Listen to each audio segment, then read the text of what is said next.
Some viewers may find this content disturbing. Viewer discretion is advised.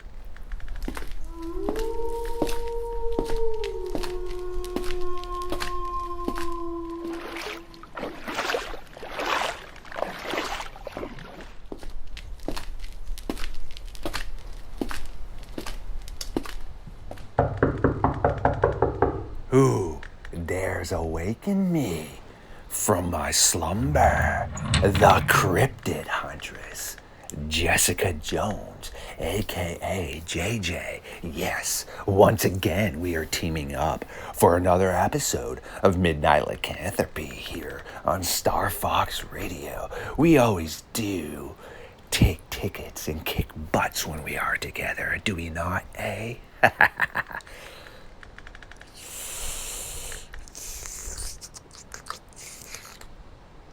Much better now that I am fully revamped and no more shackles holding me down. It is time for the Cryptid Huntress and myself to once again take a walk into the darkness.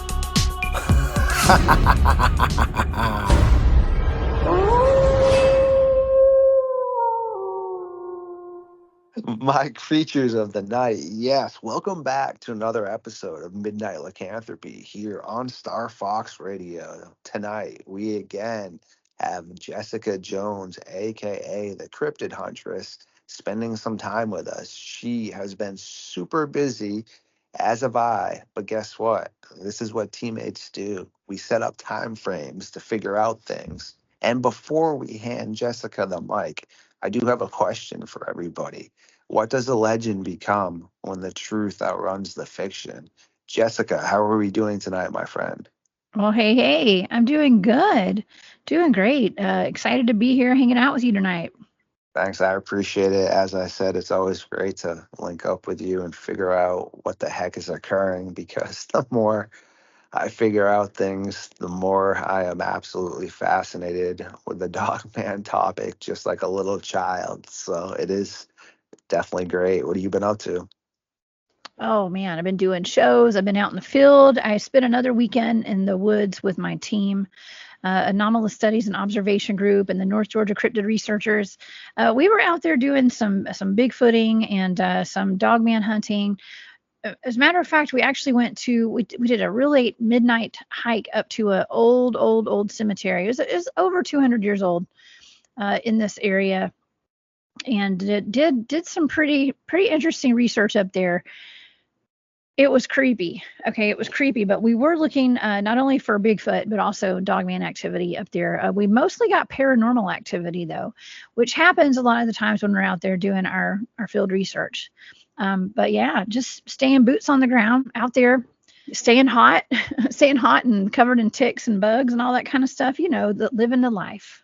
Some Crow, yes, to the audience. Everyone should know who Jessica is by now, but yes, she gets really deep out there, and I'm a journalist and such. So, without individuals such as herself and other people that we are able to speak to, yeah, I wouldn't really be able to gather as much information and be able to pass it on to my science team and such. So, no, it is very important, and that's what I always try to preach to individuals and everybody because I've run into it, unfortunately, where people will be like, well, you don't get out there enough. You're just an armchair researcher. And okay, sure, I don't get out there as much as some people, but touche, I would say our tracker Nooksium, right? Brother Nature, a legend. Guy can barely log into Skype and Facebook. So all the beautiful evidence and such that he's accumulated, he would never be able to show anybody without individuals such as myself. So it is really great to work with everybody and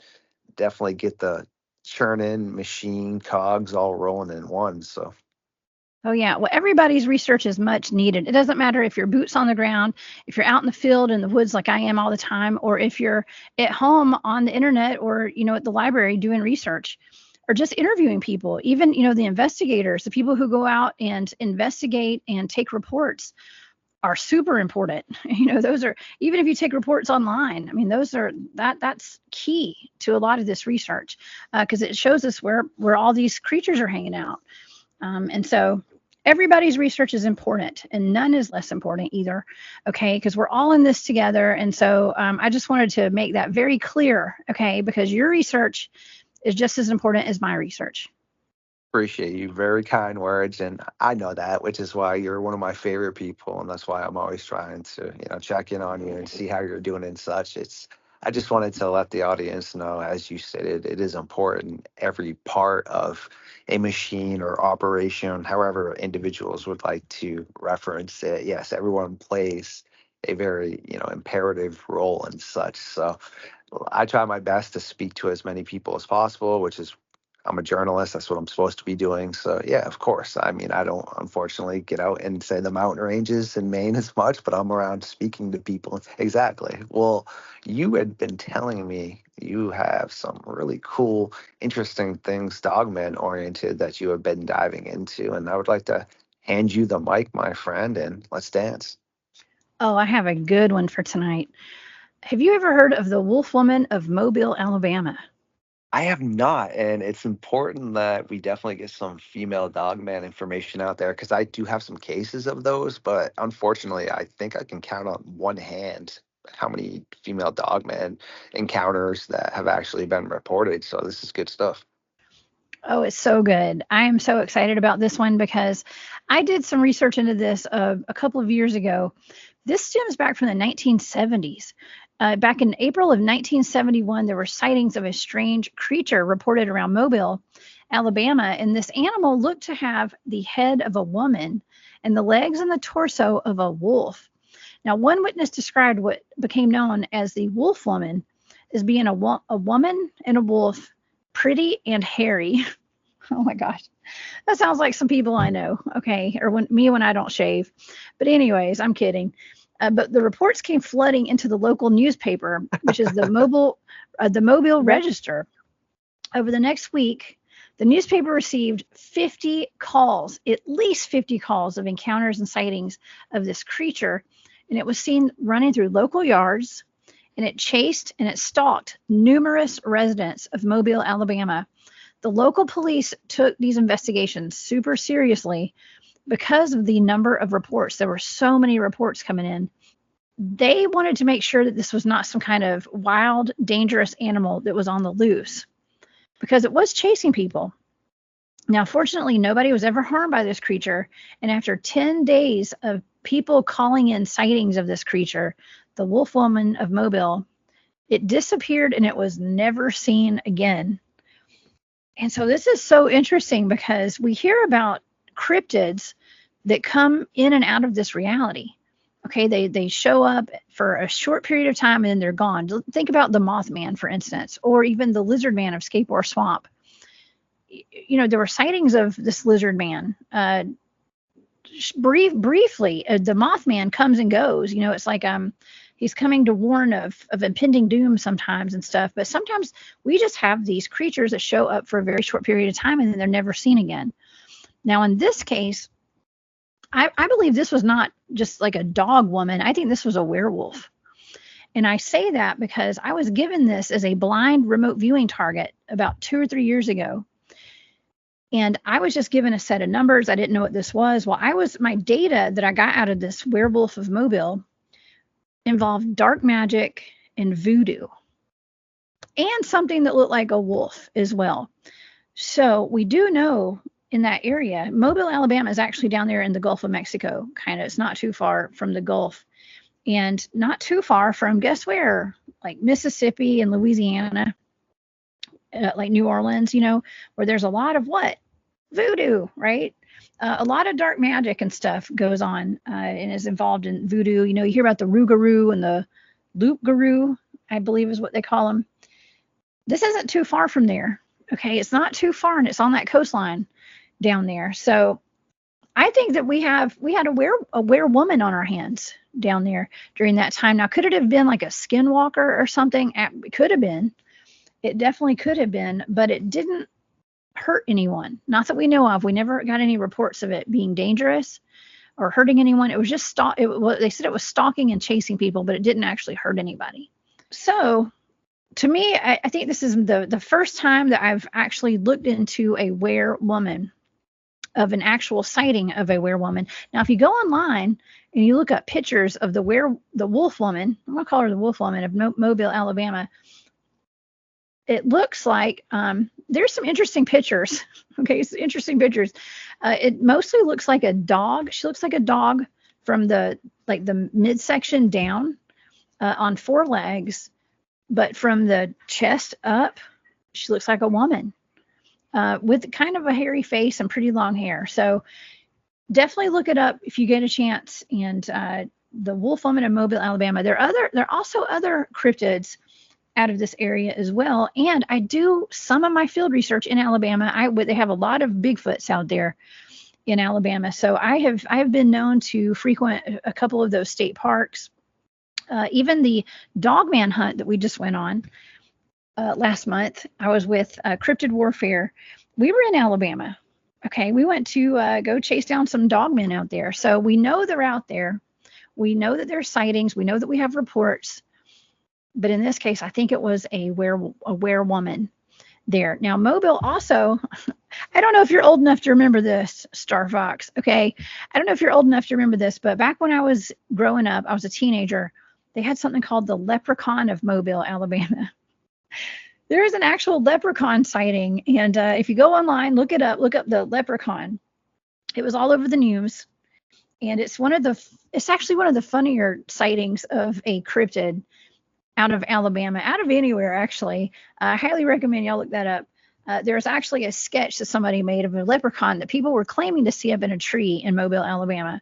So I'm just trying to tie that in here a little bit to let you know how highly strange this area is down there. Is there a portal? Is it just an area of high strangeness, or are people seeing things? Okay. Could be a mix of all of it, okay? But I do believe this werewoman, or the wolf woman in Mobile, did exist back in the 1970s. Wow. That is super intriguing right there. And thanks for sharing that. And before I respond fully to that, of course I'm old enough. I was born in 1442 France. I've been kicking around for quite a while. Well, when it comes to cryptids, to be quite honest with you, even with like the Dogman, I would like to think I'm pretty well rounded. But for example, the Steve Cook song, I had never even heard that before. I've been aware of that since I was 11, but I just recently, within the past like 2 weeks, it was like 3, 4 in the morning, and I just happened to be working on some images because for some reason, even though I'm remotely caught up now and I really should have a more normal sleep schedule, I just find myself, I wouldn't say wasting more time because it's not. I'm creating images and doing other things, but those things could be done the next day at more normal time than 3:34 in the morning when I could be getting caught up on sleep. But I was listening to that song, right? And just in that song itself, I actually learned about some new Dogman encounters I was able to dive into and find a lot of clarity on. So moral of, I guess, what I wanted to say is when it comes to cryptids, I still find new information. So I was remotely aware of the leprechaun you had said, but to be quite honest with you, I feel I hear about strange cryptid encounters all the time that I'm just like, wow, how did I miss that one? But again, like I said, I miss stuff within the Dogman topic. So, but now diving into what you were saying, yeah, I would definitely, as I was picking through my brain, think that either maybe, like you said, it was a werewolf or a skinwalker that hadn't fully transformed, maybe, or that was just the way the form kind of developed. And I wanted to ask your thought on that because my science team and I were nerding out the other day, just really trying to figure out realistically. All right, so in theory, yes, a werewolf can be disposed of. Okay, I guess yes, you need specialized ammunition, etc. Okay, but so all right, we're gonna play by that. Yes, they can be disposed of. Well, Mhm. during the transformation aspect now, like my science team was stating, the cracking of the bones, the breaking of the bones, the blood being expanded within the body as your bones are breaking, your brain would be exploding, your heart, the trauma it would legitimately take to be able to transform is not possible unless it's magical, right? But if you're Mhm. magical, like a skinwalker, as far as I know, when I've heard people using modern weapons on a skinwalker or such, it doesn't really seem to do any damage. I don't really know of any encounters of anyone being able to dispose of a skinwalker unless it was one encounter I know where it seemed like this young Navajo man was still trying to learn how to completely take the form. But now with a werewolf, if you're able to dispose of a werewolf, then how would it, I guess, survive this transformation? I could understand, yes, a skinwalker with the magical aspects, but I just wanted to get your opinion on that as you had just dove into that topic because it just kind of blew into my brain. Oh yeah. Well, I've been doing some research on that and have had a lot of discussions with people about that. And I was watching the coolest interview the other day. It was on my buddy Tony Merkel's podcast, The Confessionals, and there was a gentleman on there talking about the elite. I think you and I have talked about this before about the elite having special bodyguards and um, beast-like humans. Okay, but they're not actual humans that were, they had like guard dogs and they had cages that were big enough for giant human-like people in there, and some that were beastly humans. And this was coming firsthand from the guy he was interviewing, who had been grown up in some kind of elite bloodline or something. I think the question was asked, how do people transform or something like that, like if they're werewolves or skinwalkers. And he said, well, it depends on if they have high tech or, the older kind of technology, or, because you can get like injections. And I mean, there is a news report that I just sent to my buddy Drew the other day. Someone had sent it to me because I had been talking about zombie bears. Okay, so zombie bears came up in some show that I did, that I was talking about, trying to describe something that I was seeing, and I was like, well, the only way I could describe this would be a zombie bear, and it was in regard to some a fatality or two fatalities in Tennessee. Some people thought might have been a Dogman, but it was blamed on a pack of wild dogs, and I said something about the zombie bear, and this wasn't a remote viewing target that I was given. And so someone had sent me an article, not just an article, but a video on YouTube from Israeli news. And it was a man talking about how someone with the military had gone before Congress to get some funding changed for a program that had gotten out of hand, and they needed to, from what I was told, they had to eliminate the assets. And it was a super soldier program where they had been injecting volunteers, they said, okay, volunteers that were special forces soldiers in our military with some kind of wolf DNA, bear DNA, and wolf bearing something else. I can't remember, but there were three or four different animals. These people had been injected with something, and it was some kind of high tech, um, something to make them transform into being like animals. And they had put them in pairs, and apparently they had dropped them off all over the world in pairs, male and female, to see if they would reproduce and see how they would acclimate in the environments they put them in. And one of the places they had put two of these, allegedly, was they dropped them off in East Tennessee, right where this attack had happened, where both these people had. And so it kind of made sense. We were kind of like, well, maybe that's what the zombie bears were, that attacked those people. But there could be some sort of an injection. I mean, I also just met a gentleman, and I've done a show with him named Caleb, on a show I do out of South Africa. He was a Marine. He says that he still is a Marine. Once a Marine, always a Marine. But he did some black project stuff.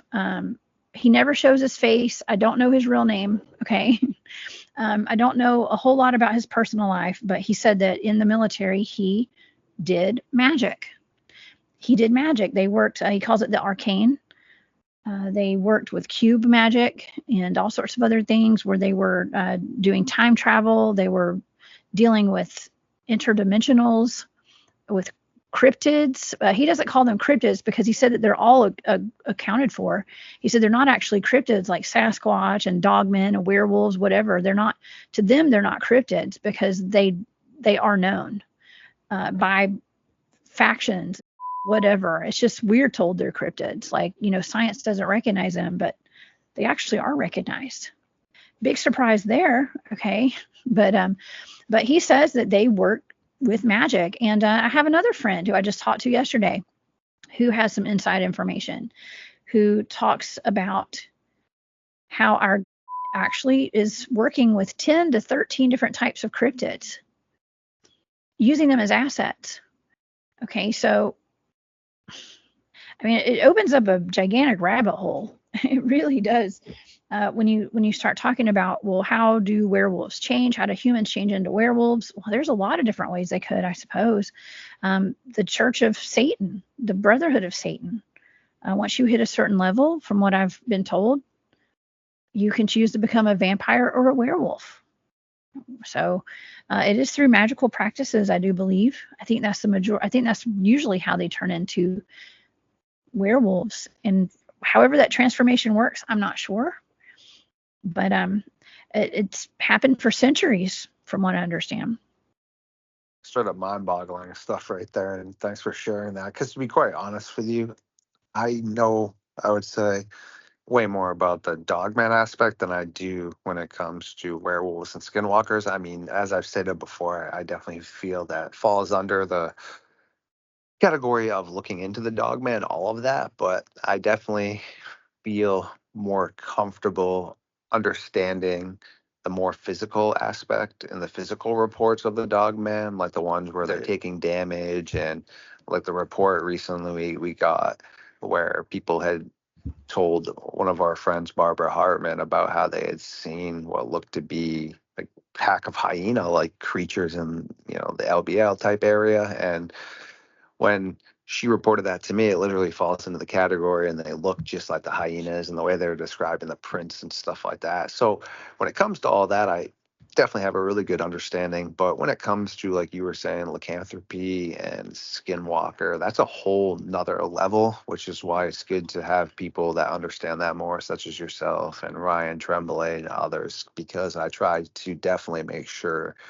to defer to y'all and try to understand more and listen more on that topic, because obviously as a journalist you're supposed to have an opinion, yes, when asked, but I really enjoy listening and documenting things and basically trying to expand my knowledge realm, and then sitting down and figuring out where that all fits into play, because as a journalist I feel like that's how people should approach the topic. Is, as stated, yes, if someone wants to hear your opinion, sure, but that's not really the first hand aspect of what a journalist should be doing. You should be gathering the information and then trying to put together the puzzle. So it is always great to hear stuff like that, because it's always mind-boggling. I mean, I remember one of Linda Godfrey's reports, because same thing, the majority of hers, and it seemed that she had the same kind of confidence that I was stating of understanding it being physical more. But I also remember her fielding a report where someone said it was like a blue spectral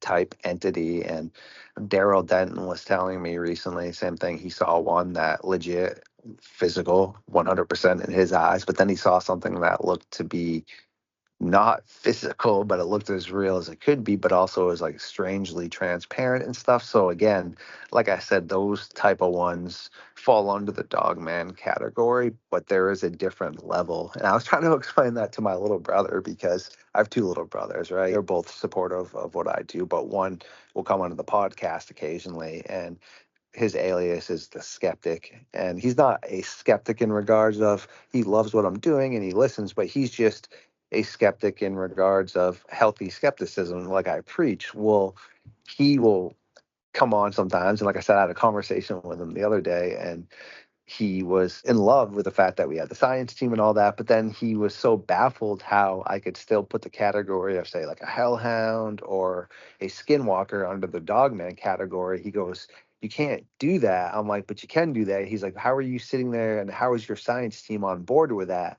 And I was like, you need to understand, though, that the reports that are fielded break down into three categories: paranormal potentially, extraterrestrial potentially, and physical potentially. So you need to have people that specialize in all of that. And he's like, well, I don't know. I just can't buy it. I don't care how credible people are. If someone told me something was spectral, I can't buy it. And I was like, well, you also got to understand that there are things that don't necessarily always fall into science after where it just the pieces don't fit. So it's just intriguing sometimes because I feel like no matter what, sometimes unfortunately people just can't step outside the box to grasp the reality of something, you know? Oh yeah. Well, most regular humans don't believe something until they see it with their own eyes, and so that's how the majority of humans are. But a lot of us have seen that kind of stuff face to face and in person. So that's why I do what I do. And if I had not seen some of the things I've seen, I wouldn't be out in the woods chasing what I'm chasing. And so I can respect your brother's views on that. But also I I've seen some weird stuff, and I don't discount or discredit anybody's experiences too. But yeah, it's good to have every type of person on your team too.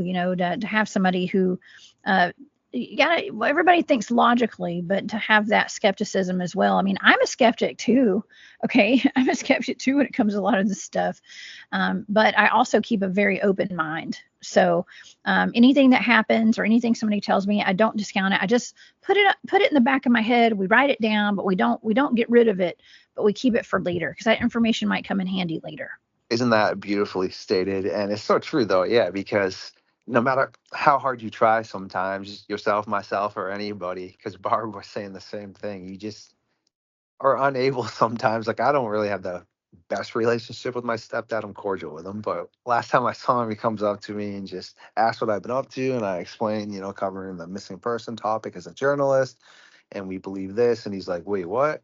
You talking about like Anubis or something? And I was like, I'm sure, I guess, if you want to make it that broad of a picture, yeah, we can put that in there. And he's like, wow, I'm just lost right now. Good conversation. He like walks off.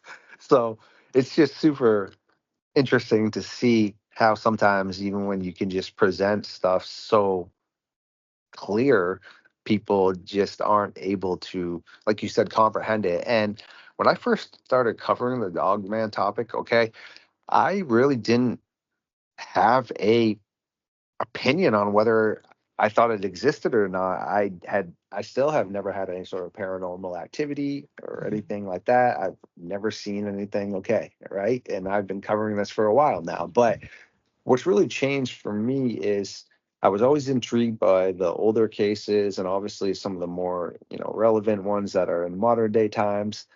But time out for a second.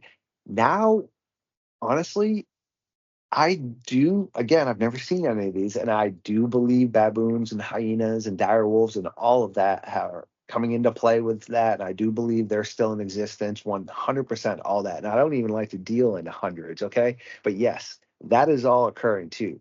But after filtering through all of that stuff, and then still seeing some of these encounters, especially some of the older ones where you have large groups of people. One of the cases, 11 people. Okay, you have 11 people that saw something that was bipedal with longish arms and quadrupedal. Okay, the arms down below its knee, and it looked like something of a dog person. Okay, how did all these people just come up with this, right? How did all the indigenous cultures just come up with this? Like, there has to be something that falls into line of looking like that. And again, I've never seen anything. I've never had paranormal activity. I'm just covering this from a journalist aspect.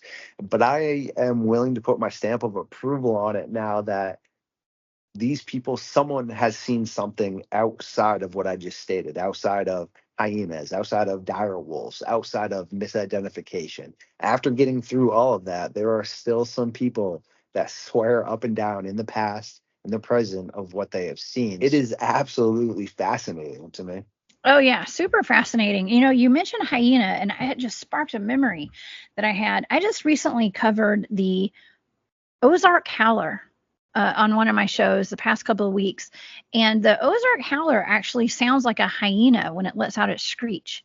Now, I'm not sure if you're familiar with the Ozark Howler, so I'll give you a little rundown of what this thing is, because when we're talking about these flesh and bone creatures, the Ozark Howler has been spotted since the 1700s, okay, or the early 1800s, late 1700s. And we had presidents and very famous people that came in contact with these Ozark howlers out in the Ozark Mountains in the Midwest, around Missouri, Arkansas, and Oklahoma, and Texas, in the wilderness out there. They said that it was a large bear-sized creature with a long, shaggy hair and prominent horns, and its screeching howl sounds like a combination of a wolf, a hyena, and an elk's bugle. And they said that if you hear it, or if you heard it, then it's an omen of. And legend says that it was a spirit animal that protected the land from invaders. Some say that it was a curse placed on the region by a witch who was burned at the stake by settlers back in the day. And the thing has some nicknames, including the nightshade bear, the devil cat, and the hoo-hoo. Okay, and I'm only saying this because I wanted to bring this up tonight before we go. There is a very interesting group, okay, a peculiar group. It's called the International Concatenated Order of the Hoo-Hoo Incorporated. Now, I know a lot of people have never heard of this, but let me tell you, this is a secret society. Basically, the secret society was created back in 1892, and it is named after the Ozark Howler, the Hoo-Hoo. This is a serious secret society. It is still functioning to this day, and it's basically a secret society of lumberjacks and people who work in our national forest. It has connections and ties to our national forest. It has ties to Teddy Roosevelt, and Daniel Boone has a connection to the Ozark Howler, by the way. He was said to have shot one and had it taxidermed. Or maybe that was President Wilson. No, I think it was Daniel Boone. Yeah, Daniel Boone was supposed to have shot one, actually. So, but this concatenated order of the Hoo-Hoo, it's got the weirdest name. But what better way to have these secret societies, especially societies that deal with the national park system, which, by the way, covers 88 million acres of land within the United States. Why wouldn't they have a secret society? But when we're looking into Dogman reports, we're looking into Bigfoot reports and Bigfoot sightings, and you put those maps on top of each other with the cave systems, with the map of the national parks, with the missing persons clusters, on top of the maps of the UFO sightings, on top of the maps of the deep underground military bases. They're all connected. They're all the same map, basically. And so when we start digging into things like this concatenated order of the Hoo-Hoo, okay, that is a funny name that nobody would ever take seriously. Anyone, just a regular person, even probably your brother, right? Who's not really into this stuff. He needs hardcore proof. But see, he can look this up. You can look it up very easily. Just look up the International Concatenated Order of the Hoo-Hoo Incorporated. You would think that if there's a secret society that deals with our national parks, wouldn't you think they know where all these missing people are going, and they know something about the Bigfoots and the Ozark Howlers and the Dogmen? Jeez, I mean, beautifully stated again. You would think. And before we let you go, the only, I guess, reference I can really make to the Ozark Howler is I've heard some reports from the area that I fielded that people saw dogman-like creatures. I don't know if that had something to do with some of the strange vocalizations they had themselves heard when they referred to it as quote-unquote the Ozark Howler. Again, like you had just stated, I've heard them being described and definitely different mannerisms. And I'm a big fan of Forrest Galante. I don't know if you ever heard of him. He is a No. biologist, and he's been on Joe Rogan's show a bunch. He's friends with him, and he's on a podcast called The Wild Times. He's awesome. Either way, he went there, and because he is kind of like my brother, I'd say, more or less, he's interested in some of this stuff, but just really wants to figure out, where's all the proof to it. And he went there, and again, this is only going to cover a portion of what's occurring right there, because like you just stated, this doesn't fall into what he describes, and you have other people saying that they saw that, but he did go there and was able to bring clarity to the fact, I believe it was the red wolf has kind of come back into that area, but the numbers are very small, and when wolves numbers are dwindling, they are yelling to each other to try to figure out where they are. If you only had a few red wolves in that area, they would be extremely loud trying to reconnect with each other. And again, though, that's only going to cover a portion of some of the maybe strange audios people have had, because you just stated some of the other reports which clearly don't fall into it being a red wolf. And Very interesting. Yeah. I mean, there's no telling what all we have lurking in all these woods and in these forests, but I think there are people with higher clearances than most of us that would know. Not that I have no clearance. I'm not in any kind of military or anything, but I'm just saying, figuratively speaking, I think there's a lot of things that are being hidden from us, and even with local game wardens and stuff. Sometimes, they don't tell us when we have black panthers and the different things that aren't supposed to be in our areas where we live. If somebody has a sighting of one, they're like, "No, you didn't. No, you didn't. well, We yeah, don't have because those here." yes, they don't want to leak that to the general public. Exactly. Yeah, well, they don't want to have to do the paperwork, and then they have to take the steps to change the paperwork and stuff. I mean, it's just it's a hierarchy thing, I guess, and it's just they don't want to deal with it because it puts more responsibility on those departments. So true. And that is just absolutely, it's so crazy. Like you were saying, as we're always able to dive into stuff, you just end up unfolding and finding more stuff as you get deeper in the hole. So I always do appreciate you stopping in with your busy schedule, because it is great to pick your mind and always hear what you've been up to. It is also great to have the audience here, because I mean, I speak to Jessica pretty consistently, but you as the audience only get to hear from her every few weeks. So definitely go over and check out what she's doing, because I mean, she is always churning out content, and as always, her links are in the bio and such. So I do look forward to getting some more collaboration and clarity to this topic for sure. Well, thanks for letting me hang out with you tonight. It's always fun. Thank you for everyone who once again stopped by tonight for another episode of Midnight Lycanthropy here on Star Fox Radio. If you did enjoy this episode, please like, subscribe, and share it. Feed the algorithm, and I will catch you very soon.